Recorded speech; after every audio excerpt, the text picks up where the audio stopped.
رسول اللہ صلی اللہ علیہ وسلم نے فرمایا کہ جو شخص نماز کو قضا کر دے گو وہ بعد میں پڑھ بھی لے پھر بھی اپنے وقت پر نہ پڑھنے کی وجہ سے ایک حکم جہنم میں جلے گا، اور حکم کی مقدار 80 برس کی ہوتی ہے، اور ایک برس 360 دن کا، اور قیامت کا ایک دن 1000 برس کے برابر ہوگا۔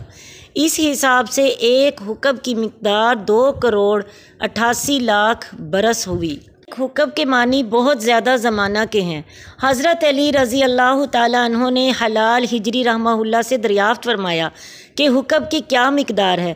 انہوں نے کہا کہ حکم 80 برس کا ہوتا ہے، اور ہر برس 12 مہینے کا، اور ہر مہینہ 30 دن کا، اور ہر دن 1000 برس کا۔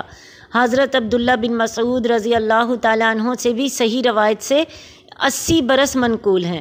حضرت ابو ہریرہ رضی اللہ تعالیٰ عنہ نے خود حضور صلی اللہ علیہ وسلم سے یہی نقل کیا ہے کہ ایک حکم 80 سال کا ہوتا ہے، اور ایک سال 360 دن کا، اور ایک دن تمہارے دنوں کے اعتبار سے یعنی دنیا کے موافق 1000 سال کا۔ یہی مضمون حضرت عبداللہ بن عمر رضی اللہ تعالیٰ عنہ نے بھی حضور صلی اللہ علیہ وسلم سے نقل فرمایا۔ اس کے بعد حضرت عبداللہ بن عمر رضی اللہ تعالیٰ عنہ فرماتے ہیں کہ اس بھروسے پر نہیں رہنا چاہیے کہ ایمان کی بدولت جہنم سے آخر نکل جائیں گے۔ اتنے سال یعنی 2,88,00,000 برس جلنے کے بعد نکلنا ہوگا، وہ بھی جب ہی نکلیں گے کہ اگر وجہ اور زیادہ پڑے رہنے کی نہ ہو۔